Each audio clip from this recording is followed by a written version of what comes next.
Bro, I'm doing it. Moko on the beat.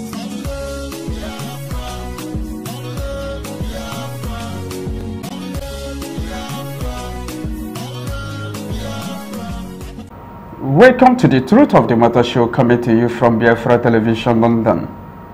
Recently, the Senate President of Nigeria, Senator Saraki, put it straight to the general public that the leaders of Nigeria know what is right for Nigeria, but they don't want to do it. Also, the Deputy Senate President, Senator Ike Ekweremadu, said that Nigeria is widely divided, that the way Nigeria is constituted right now, that Nigeria is not working. Remember, the indigenous people of Biafra has maintained their position by saying that Nigeria is not working. Nigeria is not meant for the people of Biafra. That the economic system in Nigeria is very weak. The political system in Nigeria is very weak. The political view of the Western Nigerians is quite different from the political view of the Eastern Nigerians. That the political view of the Northern Nigerians is quite different from the political view of the Western Nigerians. So today I am here with Mr. Kalabu, and Mr. Kalabu, yeah, welcome to the program. Thank you. Yes, thank you, Mr. Kalabu. Now, looking at it, the indigenous people of Biafra has maintained their position that Nigeria is not working. That everything about Nigeria, that Northern Nigerians they have different view, Western Nigerians they also have different view, Biafrans they have different view. Now look at the statement coming from the Senate, Deputy Senate President Ike Ekweremadu. So what is your view, Mr. Kalawu? Well, my view remains as it has always been, because I have always pointed it out that it requires a puritanical mindset to understand what we are discussing. We have continued to tell the world and tell our people that this contraption that was created by Frederick Lugard of Britain is not working. For the Senate President or the Deputy Senate President saying it is not a new thing. What is a new thing is what do they have in stock to make sure that the status quo is no more maintained. But when you look at the events that is happening in the Islamic Zoological Republic of Nigeria, you will discover that these people speaking, they are not puritanical in their mindset. They don't tell the truth. They don't want to tell themselves the truth. They know that Nigeria is a failed state. They know that Nigeria doesn't work. They know that Nigeria has never worked. Even our fathers who lived in the 60s or prior to the independence period, they enjoyed social amenities more than what is obtainable in that Islamic contraption called Nigeria today. Do you know that prior to independence there were a constant electricity supply to the people? But today, despite the 21st century technology that we have everywhere, despite the coal deposits that we have at Enugu, despite the massive natural gas, which they call liquefied natural gas, in surplus quantity in our land, despite the crude oil that we extract every day from our land, but we cannot offer simple electricity generation for 24-hour service. So you see that Nigeria has never worked. There is no foundation for Nigeria to work. Let me remind our people that firstly, Nigeria was not even created because of the people that inhabits the geographical location. Nigeria was simply created by the British in order to service their own interest, their economic interest. This their economic interest is what they have continued to protect to the extent that they sponsored the genocide on the people of Biafra from 1967 to 1970. They did that through their diplomatic moves. They did that through the supply of sophisticated ammunition that was used to lay a blockade, a land and sea blockade on the people of Biafra. And since that day till today, things has never worked for Nigeria, and Nigeria will never work until the right thing is done. What is the right thing to be done? To allow the indigenous people that inhabit the land to make their choice, to say what they want to, what they believe that serves for their collective aspiration. So these are the right thing to be done, but they are shying away from it. They continue to force the people to belong to Nigeria, even at the point of killing the people. So how do you justify a situation whereby you kill a people, telling the world that you want to force unity on them? Unity can never be by force. So my point is, the Nigerian establishment have continuously tried to force people to live together, and that is the reason why Nigeria is a failed state, because the people are not willing and are not ready to form a union of a nation that will be called Nigeria. So that is the point. Mr. Kalagu, thank you very much for your view. And also, you look at Nigeria, there are 3 nations. This is, we have Arwada, we have Ududua, we have Biafrans. And if you look at the Biafra, our political view is different, our economic view is different, our social understanding is different, our religious view is different. Likewise, the Western Nigerians and the Northern Nigerians. Now, bring these value issues, bring it together with the statement coming from Senator Ike Ekweremadu.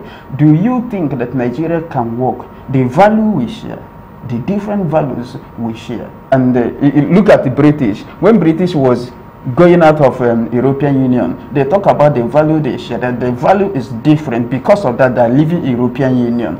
Now come to the issue of Biafra. The value we share economically, politically, socially, and religiously. So what is your view? The central point or central objective that makes a nation is what you just said, value system. Yes. Value system is so fundamental in considering what a nation should be. Yes. The issue of discourse at this point in time, that is in Nigerian perspective, you have, even when Frederick Lugard arrived after the amalgamation, he wrote a memo, yes, amalgamation report memo to the British government at that time, telling them that these people that has been amalgamated together are like oil and water, that they could never mix. Yes. Why did he say that? He said that because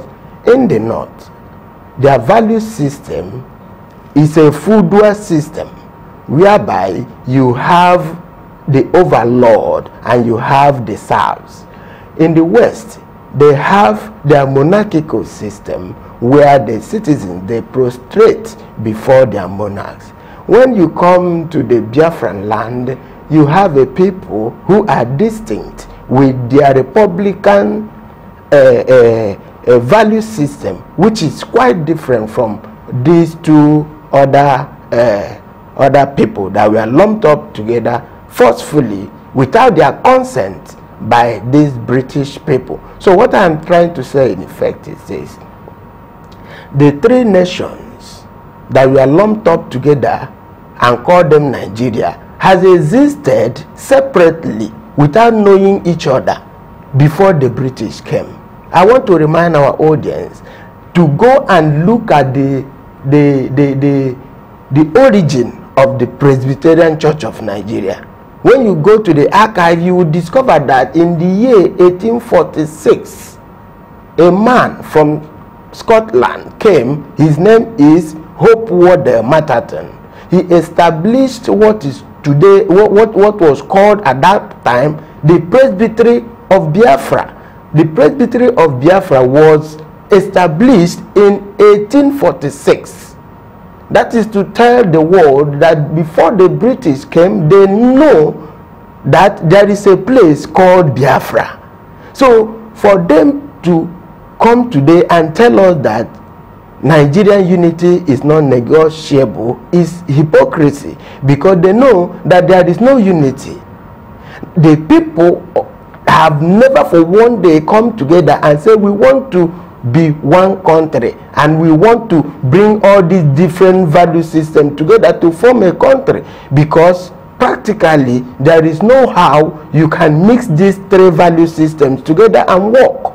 So that is the reason why we say Nigeria will never work. Nigeria has never worked, and Nigeria is not working. Why? Because the conflicting value systems makes it impossible for any meaningful development to occur in that part of the world. Thank you very much, Mr. Kalaw. Of course, Nigeria is not working due to the value system. The different value system they have there in Nigeria cannot allow it to work, because economically, politically, socially, religiously, Nigerians, they don't understand each other. So there is no way you can build a nation, a fruitful nation. It cannot work. Now, Mr. Kalaw, we'll come to the issue, the statement coming from the Senate President, Saraki. Saraki said that Nigerian leaders know what is right for Nigeria and they don't want to do it.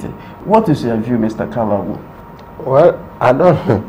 It's a funny statement, because he is one of the leaders. His father was even part of the system. You mentioned that those people that were leading Nigeria in the 60s are still the same people. So how do you expect, when you are doing the same thing every time and you expect to have a different result? It's impossible.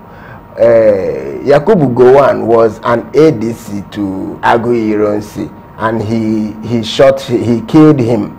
T.Y. Danjuma was also part of that game. Obasanjo was there. Muhammadu Buhari, who is current president now, is also part of those genocidal gangs that killed a lot of people and took over power and they subjugated the people since the 60s till today. So in essence, his statement is not something new.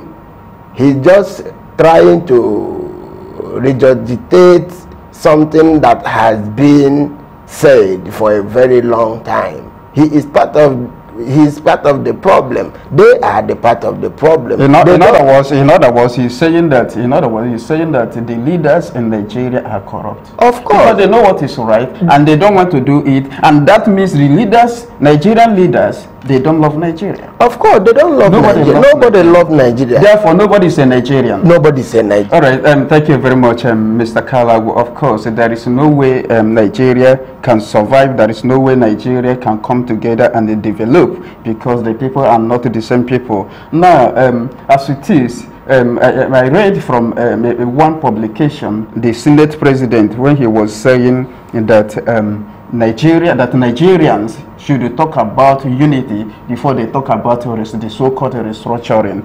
So, how do you view it?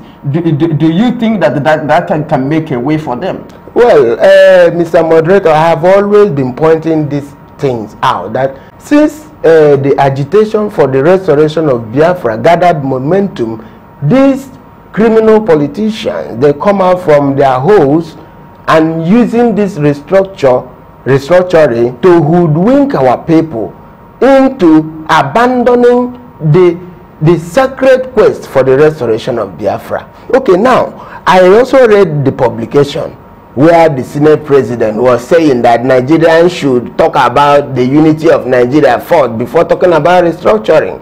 When you listen to these criminals saying this type of thing, you question their academic qualification. How do you advise people to talk about unity before talking about restructuring? How do you talk about unity? Do you unite with people who you do not have value system with them? First and foremost, people must agree to be part of the system.